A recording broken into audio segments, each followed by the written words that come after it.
Hi everyone.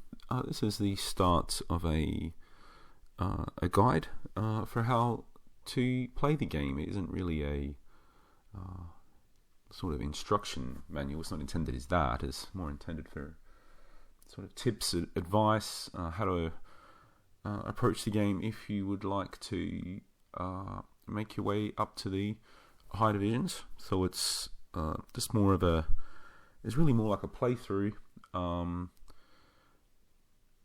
And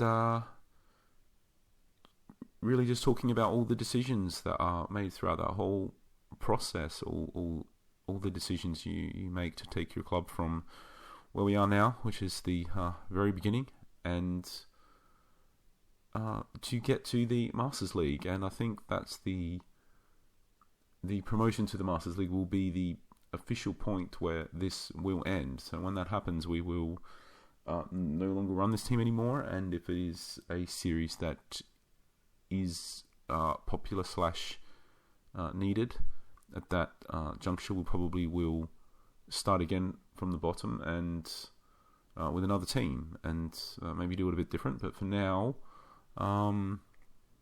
we have just started as a new team, and we just go and approach the game in a sort of optimal way. We're not planning to put any constraints on ourselves, I don't think, with this, as no user would. So it's quite artificial. But if we do it around again, we might place some constraints, sort of make it a bit more of a challenge or something. But the point of this one is not to be any kind of a challenge or trying to illustrate how obstacles can be overcome. The point of this one is really just to show, to act as a guide for new users as to what they can expect and how they can approach the game. So I think the only caveat / constraint we might place on ourselves is just not to play wingers in our tactics, so to speak. Maybe not from the very beginning with the starting squad and stuff, because maybe we won't have a choice. But I mean, in regards to building our team and sort of moving forwards in the game, we'll look to sort of build towards a formation that doesn't use attacking wingers. So yeah, that's maybe we'll try to do that. But other than that,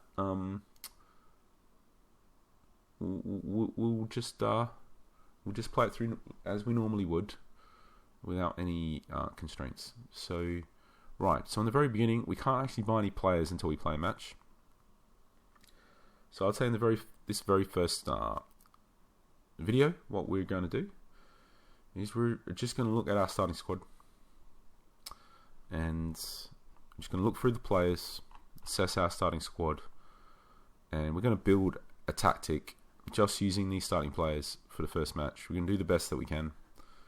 Now, it may not be that bad. It may be a total disaster. It could be anything in between. Really, this first match, just a friendly, it really doesn't matter. And once we can buy some players from the scouting pool, we'll be fine. But, let's just see what we got. So, because it is useful to know what you've got. There probably are a few players here that, we might be able to keep for the interim at least. And then some situations may be completely dire and desperate, and we need to pick somebody up no matter what. So it's worth being aware of all that. But I think it'd just be an interesting exercise anyway, just to assess the players, and also just to sort of just talk about building a tactic to get the most out of your players, whatever they may be, looking at it from that perspective. So building a tactic for your team rather than sort of coming up with a tactic you want and then trying to get the players for that. So doing it the other way around could be a very interesting exercise into just showing a bit about how to build tactics in the game. So I'll just sort it by position. We'll just go through the players one by one. I think it's going to be too long to talk about why we don't do everything in this. This I already done this type of thing in the past, where you talk about why not everything. I think quite a ways back, but the last initial squad assessment on the video like this, it was years ago, but it took like 3 hours or something. So, and just generally speaking, everything just drags when you talk about why you don't do everything. We're not going to do that in this. We're just going to talk about why we do things, not why we don't do things. So I think when we're looking through players, we're just going to talk about players that we might be able to use. The ones that we aren't, we're just going to skip them, and we're not going to talk about exactly why we aren't. So this player, maybe we can use to start with. When you're bad, and we expect to be bad to start with, shot stopping is the most important attribute for keepers.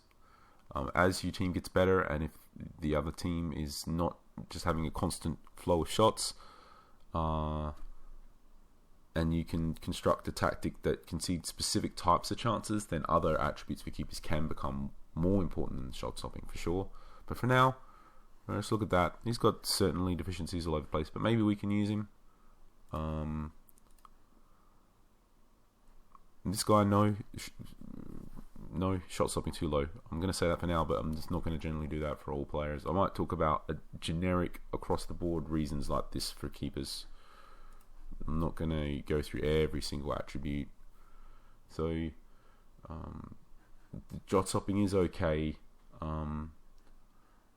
It's maybe to start with for the under 21s. It's not a great long term solution. It's just not high enough. Other stuff's too low, basically. Fine. Happy with this guy. High shot stopping. Yes, he's not perfect at all, but we'll talk a little bit about why he's okay. So basically, with the when you're talking about specifics, like for example, if your team is playing a high defensive line, then things like one-on-ones and rushing out become super important and things like that. But let's ignore specific types. If you're conceding a lot of set pieces or corners, then command of area, organization, as well as things like aerial ability and strength and whatever. We're not going to talk about specific tactics. We're just generic across all tactics. This guy's pretty decently well-rounded. I mean, in particular with the saving shots, like when they're saving a shot, they'll either save it or they won't. So to speak, like if they save a shot, from their shot stopping, they make a save.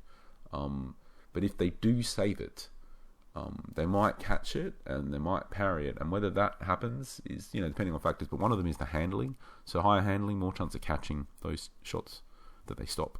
But if they do parry it, if they don't catch it, then they'll parry it. And if they do parry it, then this parrying attribute matters in regards to where they deflect it. If it's high, then they'll typically look to push it to places where your team can get it first, or at least a striker on the other team doesn't just get a tap in.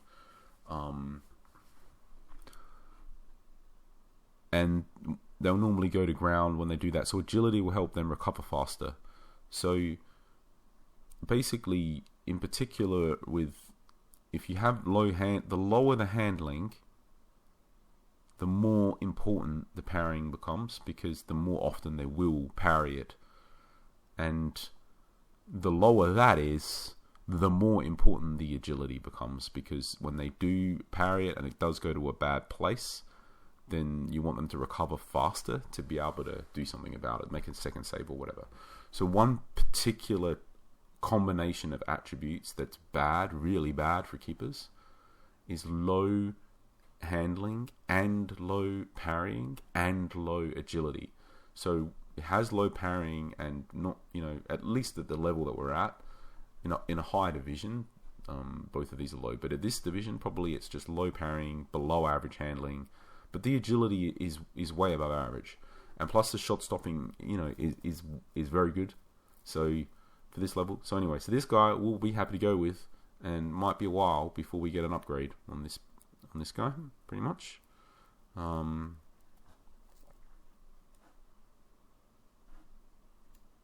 So I think that was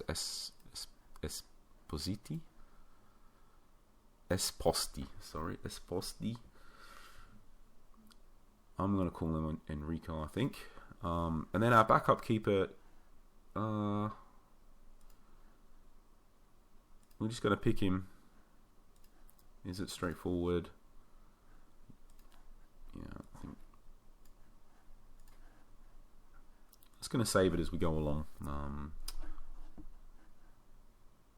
Right. Now, looking at the team, one thing that may notice is we don't have every position. And a tactical constraint we're going to have to work around is that you've got to have at least one player on the left side of the pitch or one player on the right side of the pitch. So, for example, even though we don't want to play wingers, we don't have any left-sided players except for left wingers. So, for the first match at least, we're going to have to run at least a left winger. Maybe we will not run a right winger. We'll see as well. But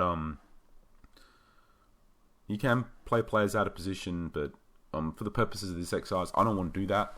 You definitely don't want to do that as a general rule going forwards anyway. But for this first match, you could just do that.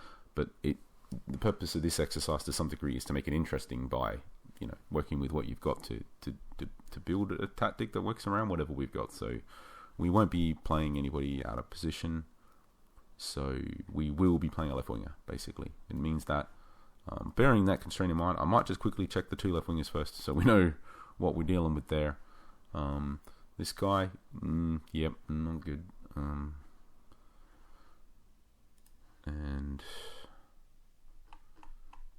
the other guy, yeah, also not good. So they're bad anyway. So we're not like we're going to be able to exploit anything out of this wing situation. Just double check if either of them can do anything at all. Can he defend a little bit? Can do the long shots, interestingly. And he can cross as well, and he can do a bit, and he's got some. He's all right actually.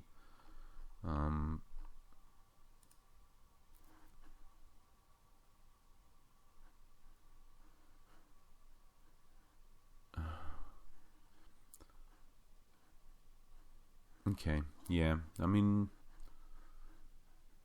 he's alright. They're alright. I mean, they're not great for this level. I'm not trying to say they're good or anything. They're just saying they could be worse.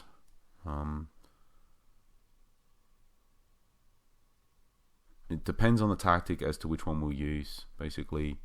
I'll cover that off why after. This guy's probably a little bit better if we're just going to use him as a winger. But if we end up using him as an inside forward or something, we probably want the other guy. We'll cover that off why after. Let's just go back through everything else. Now, we got a load of central defenders, so hopefully... The other interesting point here is that because we won't be playing a left back, so we won't play a flat back 4, we will have to play 3 central defenders because of the formation restrictions. So we'll just got to bear that one in mind. Now,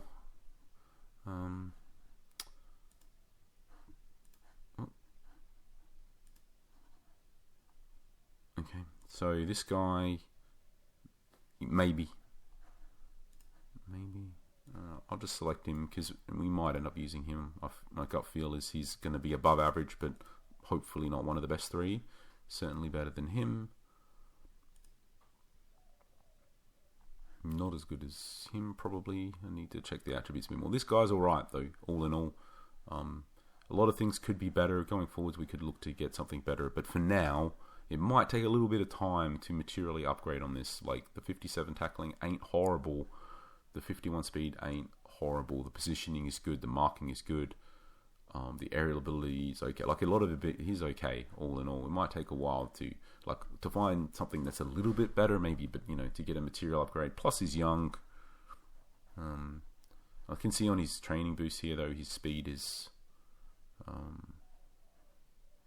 he's not getting faster, and so that's something to bear in mind. But anyway, we wouldn't keep him long term, but to start with, he might be playing quite a bit in the first season.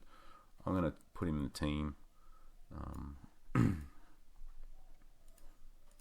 This guy, Cave, no. Oh, maybe we already checked him before. Sorry. This guy, no. This guy. Maybe if we're desperate. He's better than the other ones. Who was it? Was it Klingenberg? Yes. I'm gonna just pop him on the bench so we remember.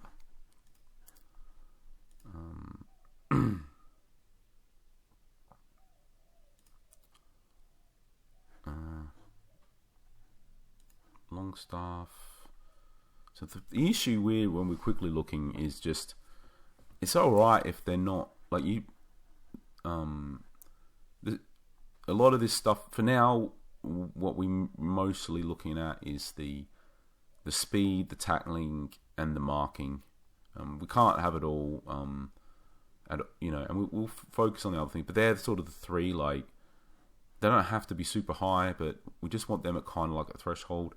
And it's okay even if the speed was 29. Quite frankly, if the other stuff made up for it. So like if this tackling was like 70 or something, we would be going with him even with 29 speed. But it's not.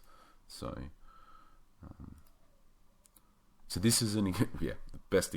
Couldn't have hoped for a better way for the example to unfold. So we will almost certainly be starting this guy. I'm just going to put him in the left back slot. I think it was Newman. So even though he's really slow, the fact that he's got 80 in tackling, I think we can roll with that. We can exploit his strength and hopefully minimize his weakness, basically. Now, this is obviously for newer users working their way up from the bottom, so you've got to factor that in, who these players are competing against. Obviously, if you're in the Masters League, it is much more difficult to cater for players who have like quite severe weaknesses like this. You could potentially try and do it still, but I'm just saying, the higher you get, the more important it is that the players are actually good, obviously. So. Right, and the last one is this guy. Right, again, too slow, and he doesn't, his other stuff isn't good enough to compensate for that. And our one right back, which, we do have right wingers, so we have a choice to run with this guy, which we probably won't, because he's too slow. So we probably won't run with him. We'll check the right wingers now. Oh, and we've got a right midfielder. Oh, so this guy is fast. Can pass. He's okay. Like, conversely, a player can sort of be a little bit, not that great in other things. But if he's super fast compared to the opposition, which this guy will be, then that can make up for it a bit, especially in positions where the speed matters. So, and on the flanks is that matters there. Matters less, basically. The more a player is on the periphery, the more speed matters, is the general rule. And also, is the general rule. It's all formation dependent and tactics dependent and stuff, but that's the general rule. So, for example, if this was our tactic, then the speed is going to be more important for the left winger, the striker, the right winger, the four defenders across the back, and then next most important for the AMC, and then least important for these MCs, as a general rule. But there are things like, for example, we can run a faster DC and a slower DC and make that work. There are things you can do about it, but so that's the general rule, though. So yeah, happy with him. Let's quickly check those right wingers. Right. So yeah, bearing in mind what I just said, he's slow, and the other guy is okay. So he's not slow or fast. He's in between. So yeah, he's all right. Now the other thing we got to bear in mind is we will start the this guy. So, and he might need to come off. Just got to bear that in mind. Let's plonk him into his position. Move this back. So, and I think we do want him to be attacking. So we're going to plonk. I'm going to give him that instruction. Right. So we do have, and we have 3 central defenders. And we know we won't be running that, so yeah. But unfortunately, we are running with wingers. It seems to some degree for this very first match, but like I said, we will move away from it. We won't be looking to recruit wingers, and the ones that we've got are no good long term. So yeah. Right. Let's look at our DMCs. Like I said, it's less, because he's more central, the speed is less important. Other stuff matters. Good positioning, excellent positioning, and that really does matter. He's all right. It's a bit of an all-rounder. I would rather he was like really creative or really good at tackling. One of the two, or both, obviously. But I think we would rather him have, for example, like 65 passing and 60 vision, but 30 tackling, or to have like 65 tackling but 40 passing and 30 vision type of thing. We would rather it be one way or the other to be able to get more out of him tactically, probably. But he is playable. This guy kind of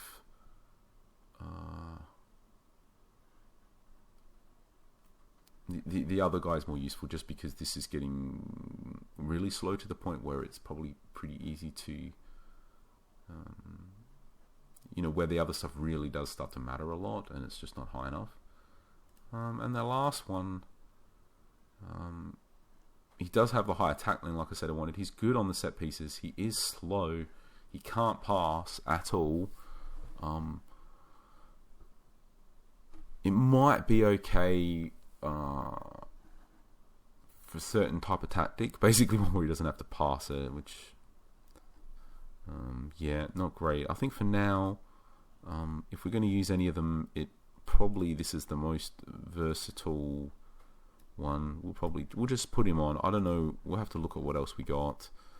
So this guy, he's slow, so you've got to bear that in mind. And he can pass, and he can shoot. And the speed, like I said, it doesn't matter as much for this. This guy, he maybe does play. I'm going to put him on.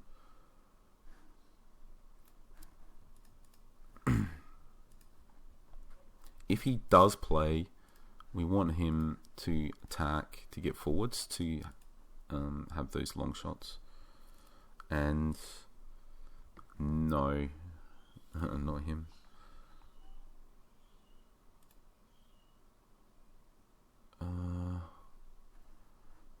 Yeah, like I said, he's a bit faster or whatever, but unfortunately that doesn't really matter so much for midfielders. I mean, he's really weak, so yeah, he's just not good enough, basically.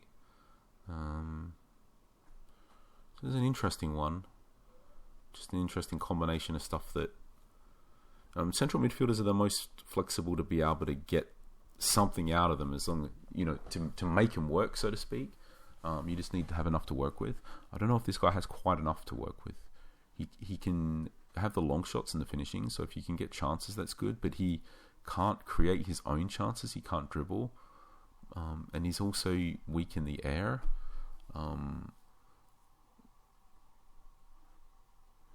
And he can't tackle good enough to contribute to be a defensive factor.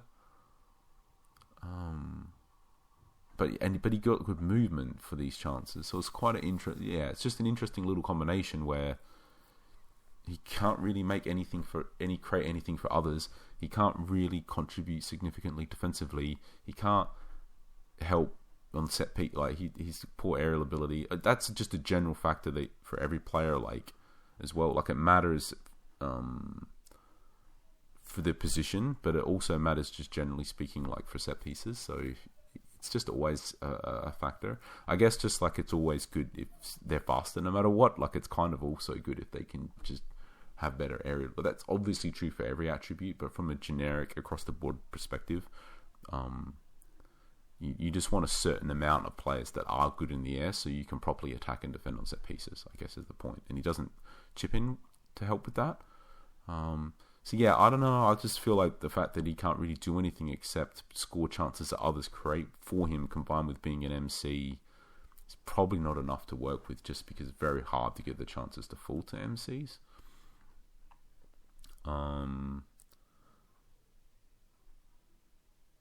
Gosh, I should have remembered who that guy was after all of that talking, but I don't. Yeah, it was this guy. It was Mario Carabello. Right. And now we are at Algadao. Right. I think again it's just he's super slow and Martin, maybe there's something here, but probably at the youth level maybe.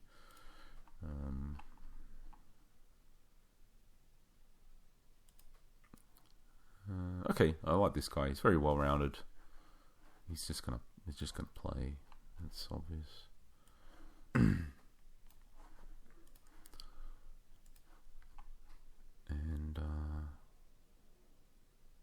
was there one more? Was there this guy?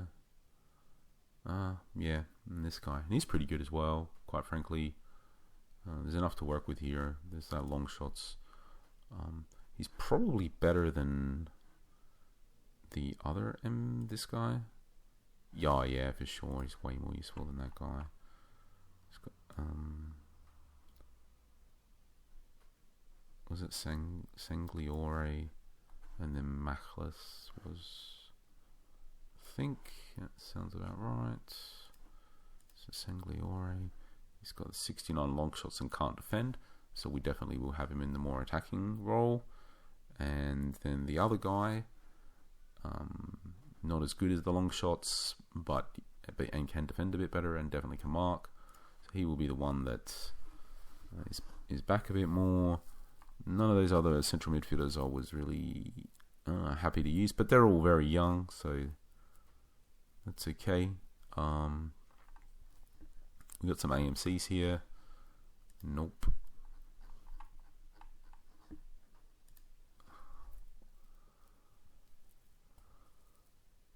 Maybe. In particular, if our if we're lacking some firepower in the strikers, he might be okay. I'm just going to put him in the AMC position that we've got, just because he is usable. No.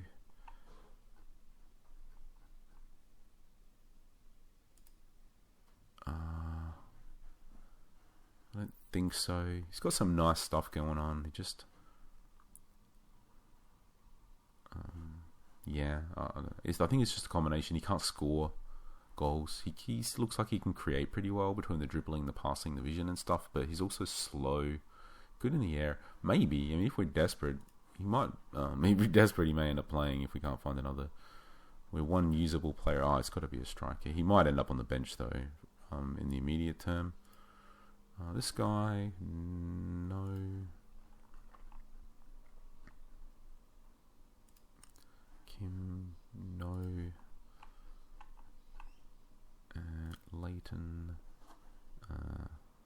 no, I don't think so. Probably, at least for now, we will put that guy on the bench. I'll just recheck him now. Yeah, I mean, the thing is, if he was, like, you know, a bit faster, we definitely would probably be starting him. But anyway, he isn't. So, and now we're left with 3 strikers, and we just got to hope that at least one of them isn't super slow. Because if they're all super slow, then it can be a big problem if the team you're playing against has a high defensive line, because you just can't do anything to exploit it. So even though this guy is got really bad finishing and stuff, like, he will at least be on the bench so that if we play against a high defensive line team, we can do something about it. And then this guy, yeah, he's very well rounded at this level. Like, he's, you know, fast enough, but he can also score. Like this guy, it could be a long time before. I mean, by long, I don't mean weeks and months and whatever, but it could certainly be a good few days, or even maybe more than a week. It could be a while before we actually get a striker that's better than this guy, that makes sense to get, you know, for the price and whatever else. So that's a great pickup. And was it the 30-year-old though? At least I guess he's 30. So yeah. But I think that's just... So this is the thing. So he's great. We've got a plan. We've got a clear plan now. We want chances to fall to him. And we can have a fast guy, a substitute striker who's fast, in case we have problems there. So that's all good. We've got this left winger that we have to run, that can't really do anything. Oh, okay. Because I think the option is we just have this player or the other left winger. They're the two choices. Now, if we run with the other one,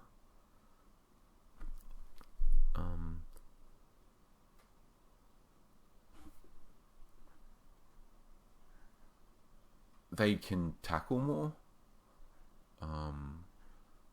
and they've got decent long shots. So I think basically, if we want this role to be defensive winger, or inverted winger, or inside forward, then maybe it's the other player. Otherwise, it's this player. And if it's this player, it's probably winger, but maybe it's attacking winger.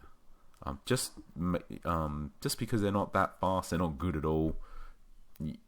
If they're pushing up on the last defender and stuff all the time, then our team will be encouraged to pass it to them to try to beat the defender and stuff, and we kind of don't want that, so maybe we leave him as winger. We'll do that for now. This player is kind of just excellent. We don't really want them involved in any build-up play or anything. We just want them to score goals, I think. I'm going to recheck that. Let's go. This is the team we picked. So, yeah, they're not great at build-up play. They're not great in the air. They're okay if they have to dribble it or whatever. But at the end of the day, we just need to get the other players into positions to get them to score. Our right midfielder, he's fast, he can pass. I'm inclined to give him that attacking role. I'm alright with that. I think the question marks that I've got at this point, we do have to run the three defenders. It's this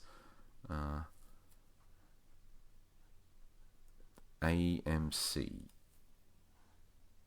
He is okay, but the AMC is likely to get the long shots more than the other types of chances. So the finishing is less important. If we put him on support striker role, then the finishing becomes more important. But I don't really want the chances falling. I just want to create a tactic that gives chances to our striker, basically, because he's good at this level. So I think it might be a call for this guy. For all the reasons why I said he's not that good, all of a sudden he is good when you have that striker or he could be good with that striker in front of him. I'm going to swap them around. I'm going to look through the roles here. He can be attacking midfielder, playmaker, so he won't shoot that often, but he'll dribble or attempt to kill a pass at every opportunity. Support striker, we don't want him to do that. Creative forward, he dribbles a lot, and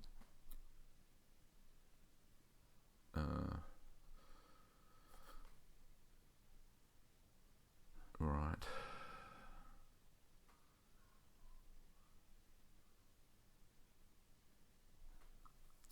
I'm feeling like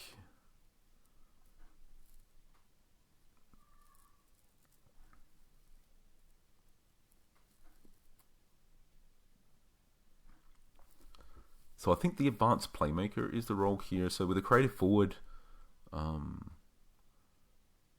look to dribble a lot and cause problems with the passes, but he'll also look to shoot as well. The advanced playmaker, he just looks to create, so that's what we want. We don't want him to shoot. It's rarely. He will still shoot sometimes. I'm just saying he won't look to be actively trying to score for himself. He'll be looking to create for others. So we're good with that one.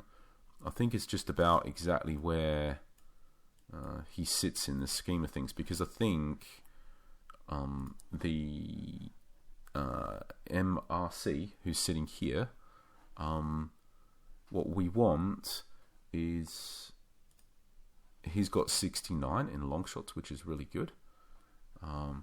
We kind of probably, if he gets the chances, we want them to be as central as possible. Ideally, he's here, but you don't want them cluttered in the same space. So ideally, this guy is offset somewhere, one side or the other, a bit. Let's look at the MLC. work out what he's... So he's...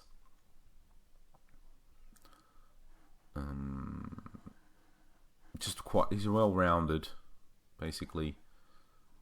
So he can do whatever we need him to do. And then he's quite well-rounded, but a bit slow. So we've just got to bear that in mind. Flexible. So I think the next thing we got to do is sort out our central defenders to work out what we need to compensate for there. So this guy's super slow but can tackle.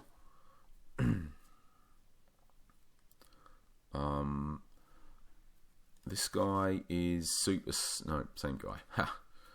Right, this guy is super slow and can... Yeah, he's not good at all. And this guy is okay. Have we really not got a defender that's... Are they all that slow? I think they are, unfortunately. Yeah.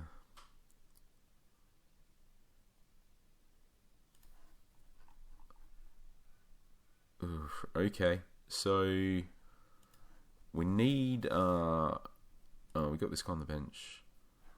Yep. So they are, unfortunately. So it is a bit of a tricky one, because we definitely could be able to set this up to sort of compensate for one slow defender, but to compensate for two slow defenders when you don't have any fast ones is not really going to be possible here properly. We're just going to have to do the best that we can.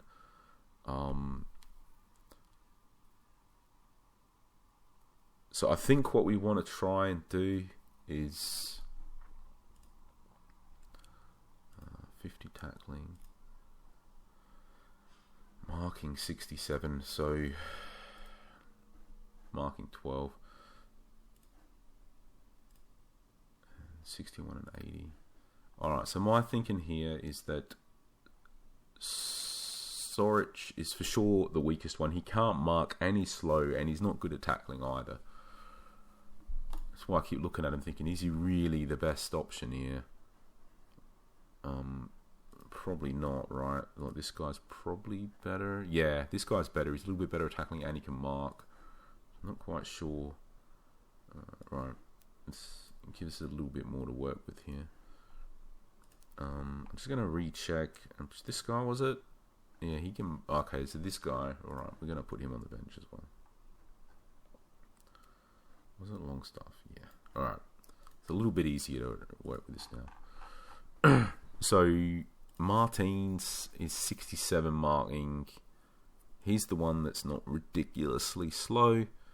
This guy, though, is 69 marking. Right.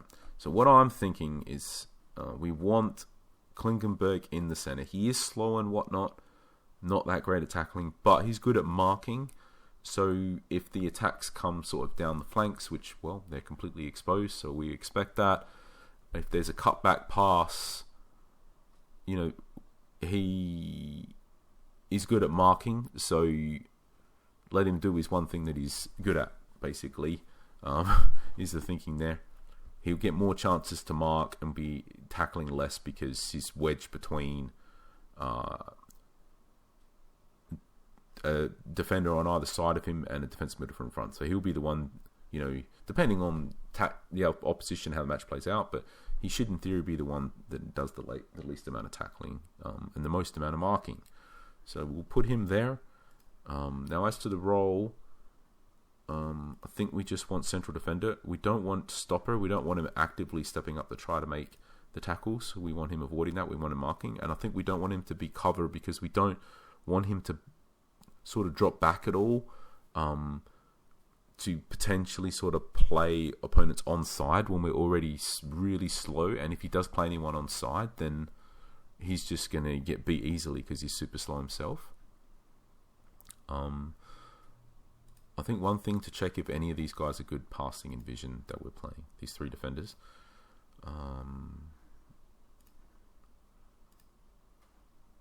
Not really. Maybe this guy could be the ball playing role.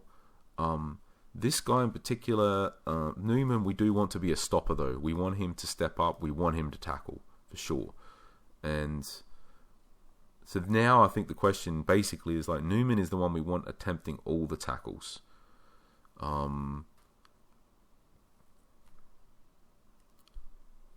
Which means that we want the other team to attack down whatever side he's on.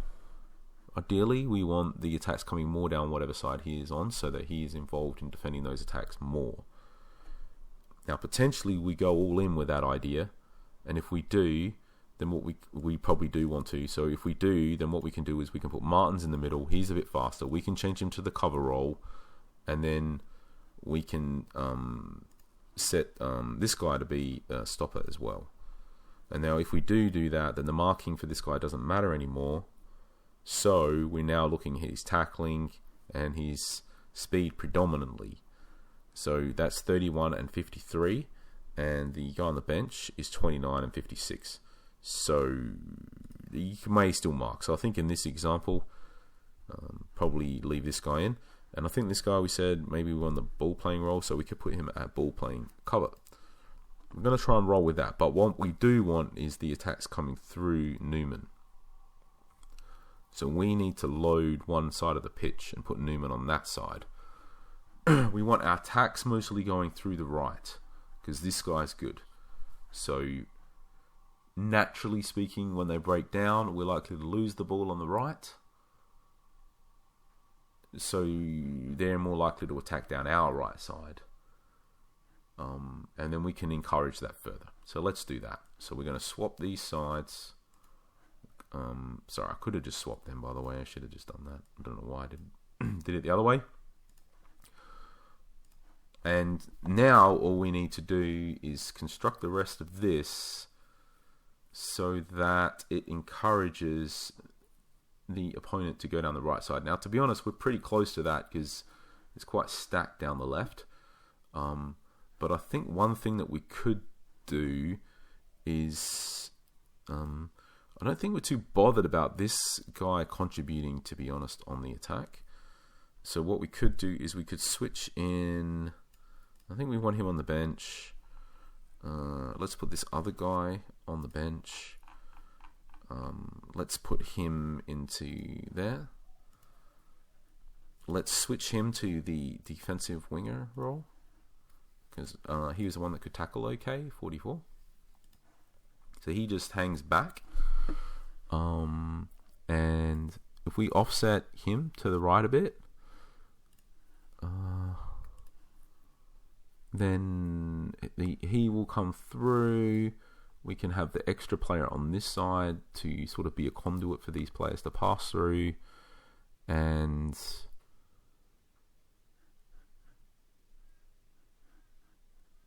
maybe he can go there.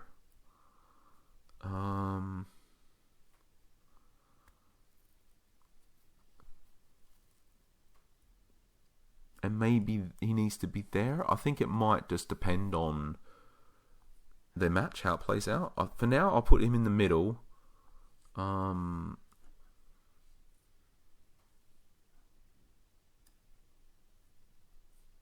Yeah.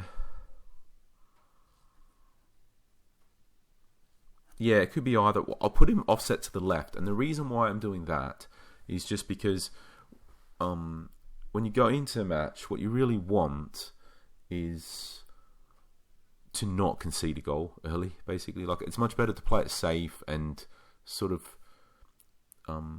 let's just say you had two choices. I mean, it isn't exactly like this, but let's just say you had two choices. Either you could be guaranteed after 20 minutes that it'll be 0-0, or you could be guaranteed after 20 minutes that a team would score, but it's a 50% chance it's them and it's a 50% chance that it's you.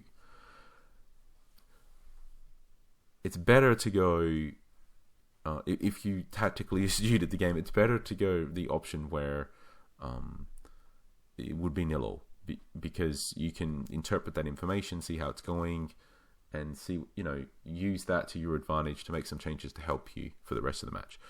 Whereas,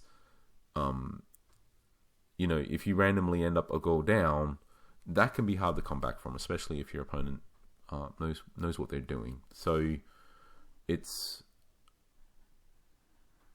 generally safer to have that idea of just think about being sort of like defensively solid, making sure we don't concede, and then, you know, making adjustments as the match plays out to try to create some chances. Broadly speaking, though, looking at this, when we attack, this guy will be up here, and this guy will be up here. So we'll kind of have a bank of 3 across here, and a striker here, right? This guy,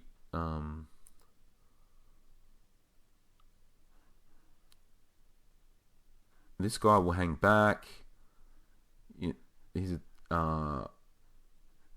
yeah. So basically, it'll be like this when we're attacking, which you can see that there's a massive gap here. Like, this is where their attacks are primarily going to come through. So for sure, it's going to result in our two, you know, our main guy, our 2 better defenders getting the bulk of the defensive action. So that looks like it should work out for us.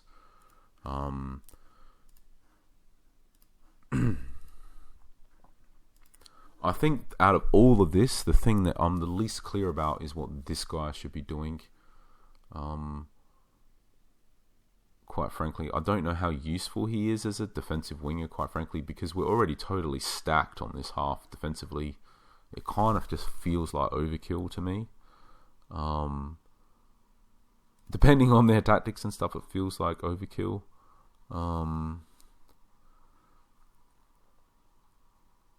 He also can't really pass or create anything much.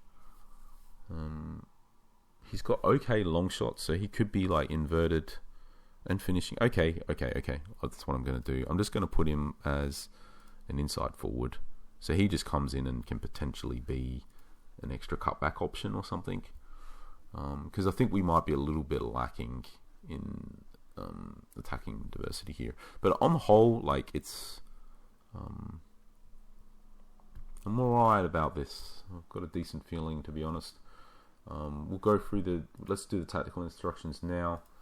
Just looking at this, I'll try and explain what I'm going to do. So our defenders are way too slow to play a high defensive line. That is not an option.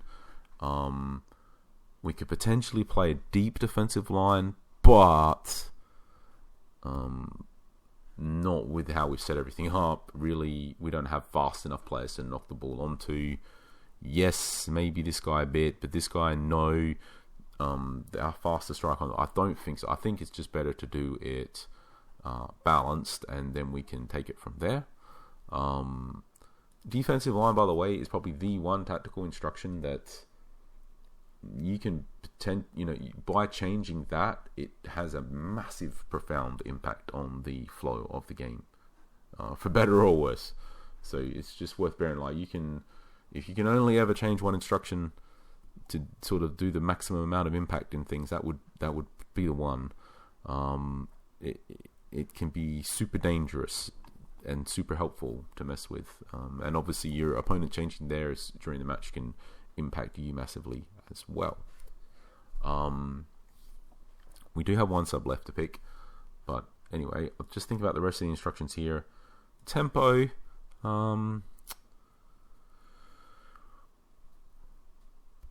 So the more separated your attacking players are from your defending players are, the more you sort of just need to hoof it forwards over the middle of the pitch. But we're not really in that position. We do have a central midfield presence. They are okay at passing and stuff. I feel like we could just start with a balanced tempo and take it from there. The passing style, I feel like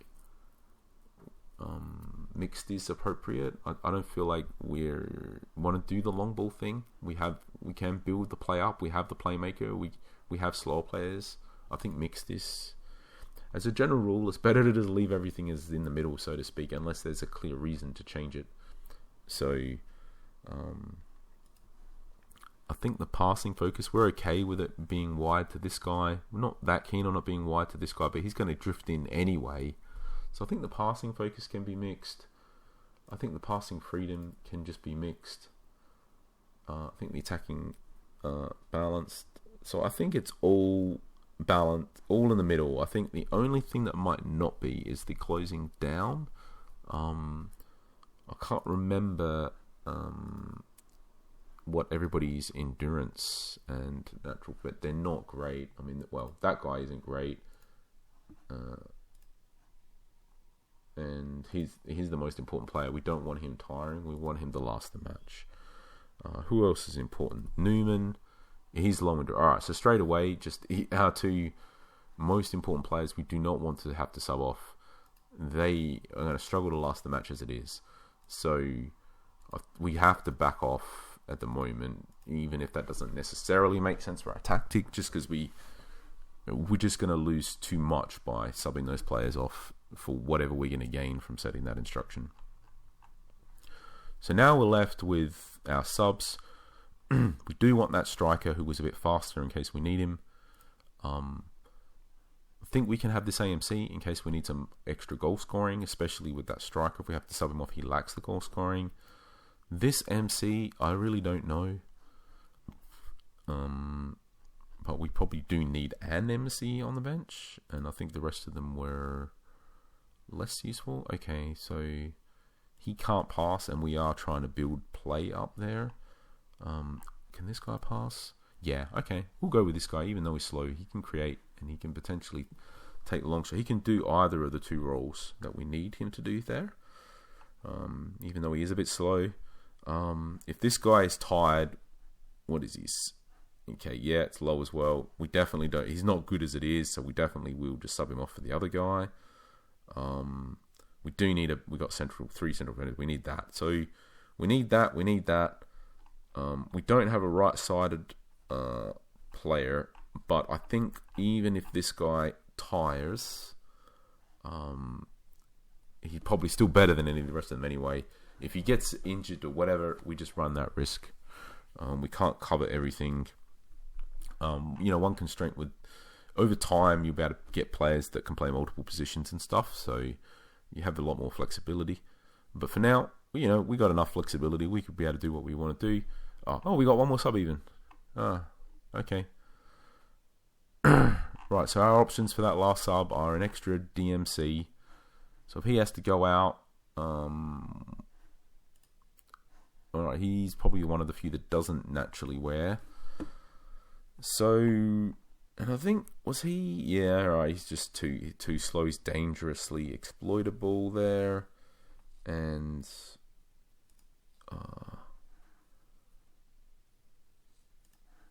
okay, so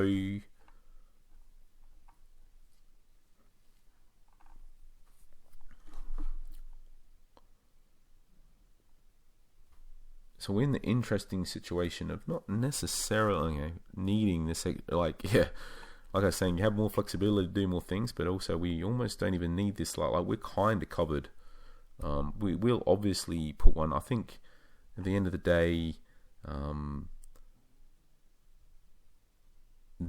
we either want a DMC or an MC.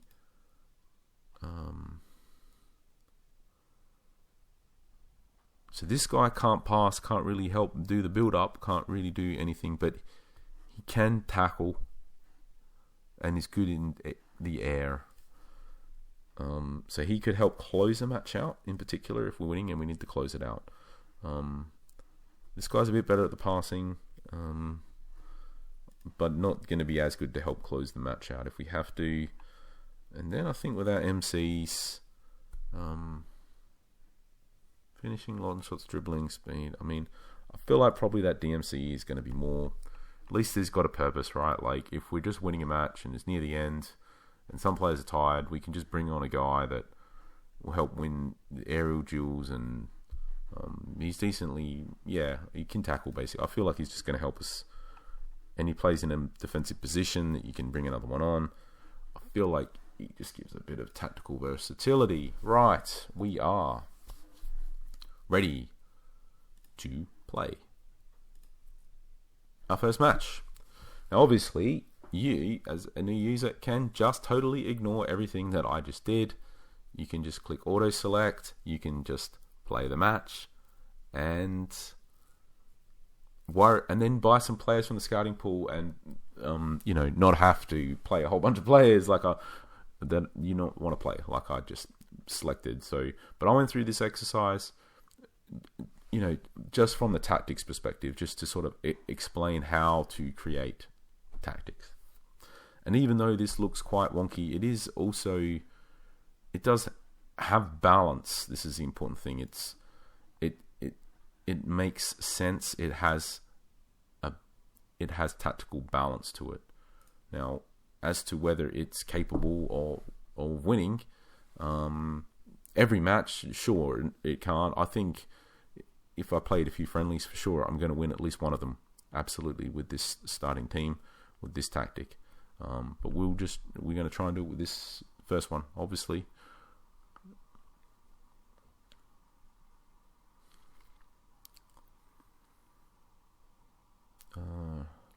Let's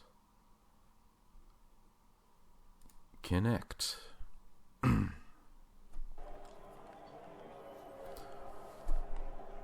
Okay.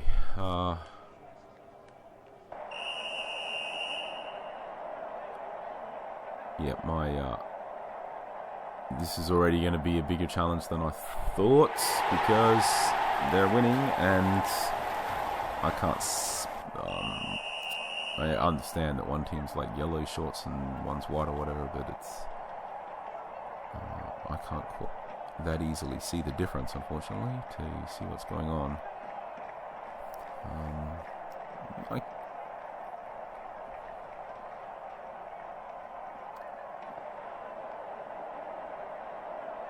I'll probably get used to it. I'm already starting to get used to it a bit. Unfortunately, all the sort of spacing and positioning matter. Like if I'm watching the ball, I can easily see, and I'm focusing on a specific bit, I can definitely see. But what I would normally do is like sort of watch all of the players in the periphery to sort of see how it's all going. So yeah, but that first goal was a bit too.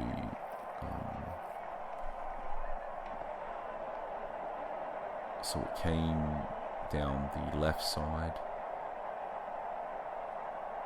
So it's where we wanted it to come, because it was our right side.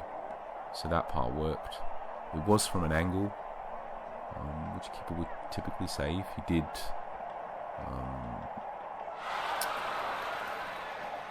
deflect it, but it went in the goal.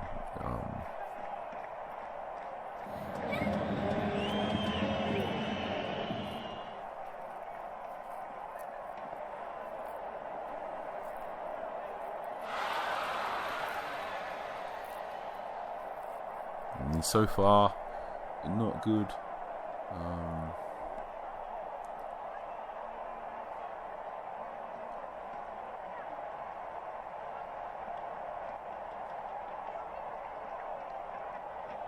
I'm just waiting a bit.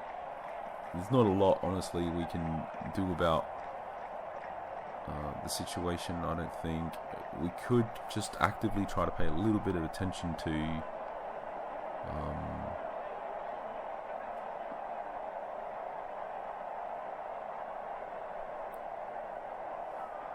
maybe if their team is slower.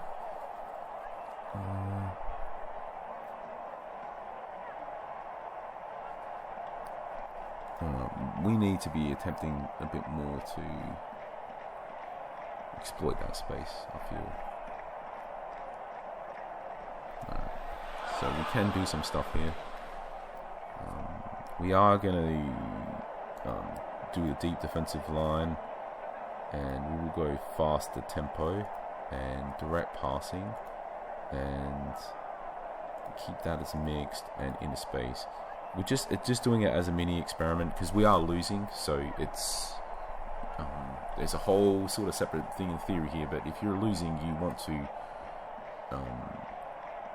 take risks effectively in order to try to get back into the match. So the fastest way to find out if we have players that could outrun if their defenders were slow, was just to do what I did. And also, if they were playing a defensive line that's higher than that they should be, which it seems like they are, based on us scoring straight away. So, obviously, at the moment, I have not seen any reasons to not persist with this change, so I am going to leave it for the time being. So the change was twofold. So one, it was to see if we would score a goal, like we did basically, just to see if we can be able to exploit the extra space that would be generated by us having a deep defensive line, but also because our defenders are slow and not good, to make it a little bit harder, close off the space for them to be able to exploit behind us. So, okay, another good chance there.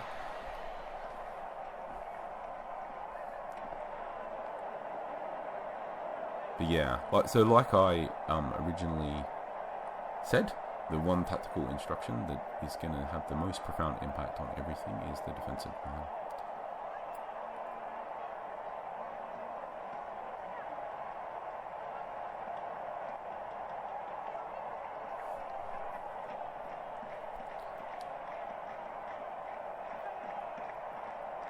Both of the teams being blue is a bit unfortunate for me, really, but like I said, just because I do trying to watch all the players in the periphery and I just can't easily tell them apart, but we're just trying to make the most of it and win anyway.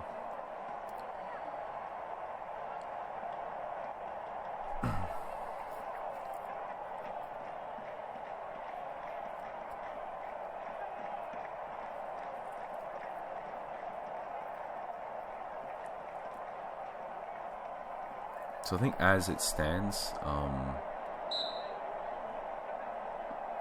the striker that we have on the bench would also be good to bring on. So we just got to bear that in mind. Ooh, we could be so easily winning after such a disastrous start as well. Up until we made that change, it was definitely not looking good. Not only were we were losing, but it was looking really bad. Didn't check what the stats were at that moment, but it wasn't good. I think maybe they had 4 shots, we had none, and now it's 5 apiece, maybe something like that. So this guy, for example, he's fast. Now he might not finish if he gets the chance, but we probably want to bring him on. I'm just trying to think who we want to sacrifice here. We got a minute to think about it. This is off of our first half pause time, so I'm kind of happy with how it's all working. I'm kind of feeling like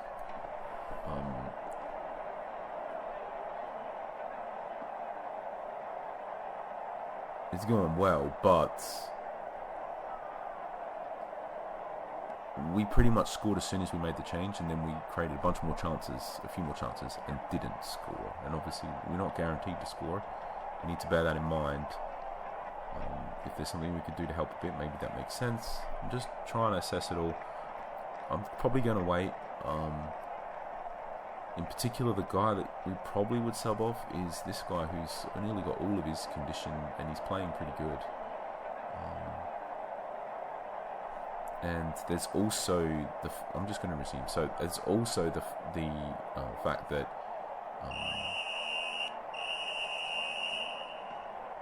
we got a fast striker on the bench. So who is going to be fast compared to their defenders, but he'll be even faster compared to their defenders if they're tied. So I'm just going to go to players so I can keep an eye on that. So when they drop down to yellow condition, it's probably time for him to come on. And I need to bear in mind that just because he'll be fast and be able to run into the chances, but he can't really finish. So it's also the case that he might get 3 or 4 great chances and just miss them all. And do we really want that versus just getting 1 or 2 chances instead, but falling to a guy that scored our goal, who's a great finisher. So.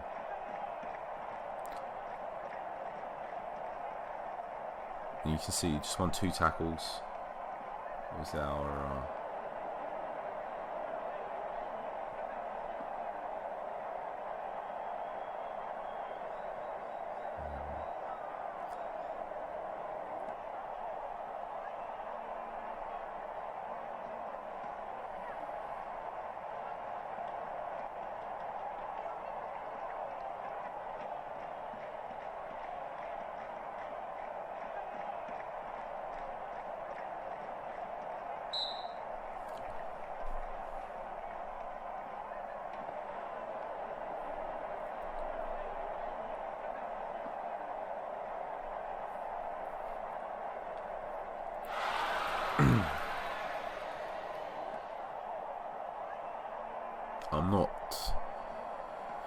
I'm fairly confident we won't concede a goal. I mean, we might, obviously, but I'm sort of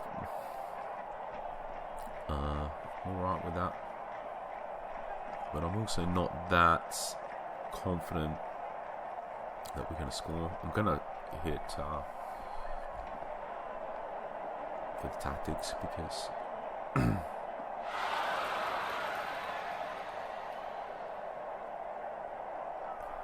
think it's time to do something.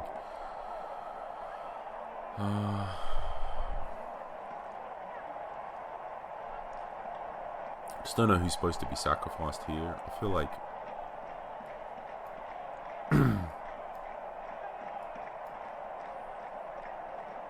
he's probably him. It's probably him. I'm gonna do it, but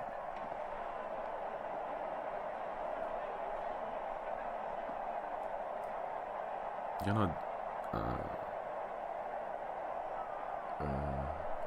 yep. I'm going to do it like that for now whilst I think about it, because I don't want to lose on my pause time. But I'm not sure if it's supposed to be offset him to the right or not, but I definitely want the other guy in the middle. That's the thing, to have the chances more likely to fall to him, and if they do, that he has a better shooting angle. It's not ideal that other guys, that spacing is like that though, but I'll just, whilst I think about it, I'm just going to...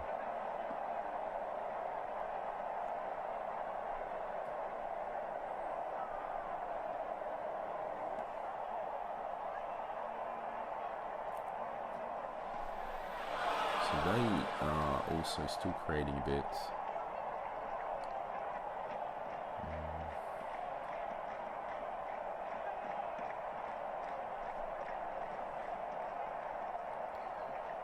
Yeah, I kind of feel like we've lost the link up from removing that guy, but not much we can do about it now. We just got to roll with it.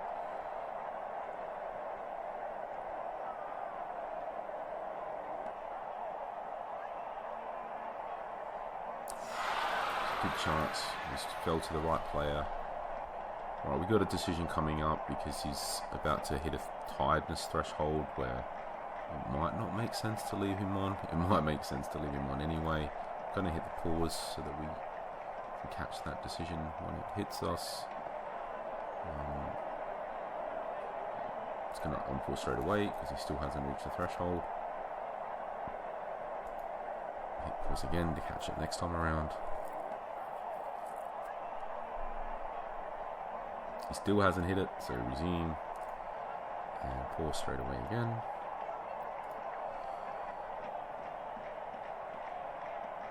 Oh gosh, and he still hasn't hit it. So here we go again.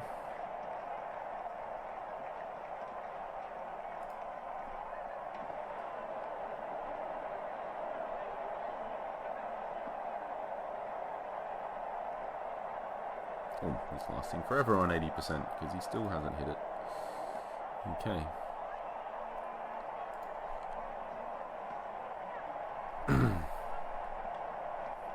I feel like he will never get there. I think that was what, like 6 or 7 pauses while still on 80%. Okay, so now he's on 79. Now it will probably be ages before there's another stoppage. Well, it's certainly already been the longest since all of this time. I feel like we get one last chance here, maybe. Oh, and it was a good shot. But that might be it for us now. There was a good chance that was created. Right, we're nearly at the end. It's roll the dice time with the tactical changes. So let's go back to the tactics. We want to press. Might as well. It doesn't make any sense this generally, but for now, I think it can be fine. I think the defensive line we could change to balanced just to make that a bit better. So I think that's okay. And then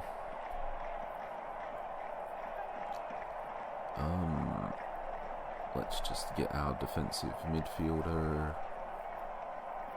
for this AMC and put him in the support striker role.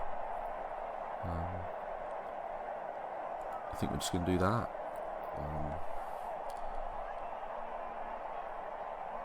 I don't think any of it matters. It was probably a bit too risky because we might concede. We should probably not have swapped that defensive midfielder out. That was definitely a mistake.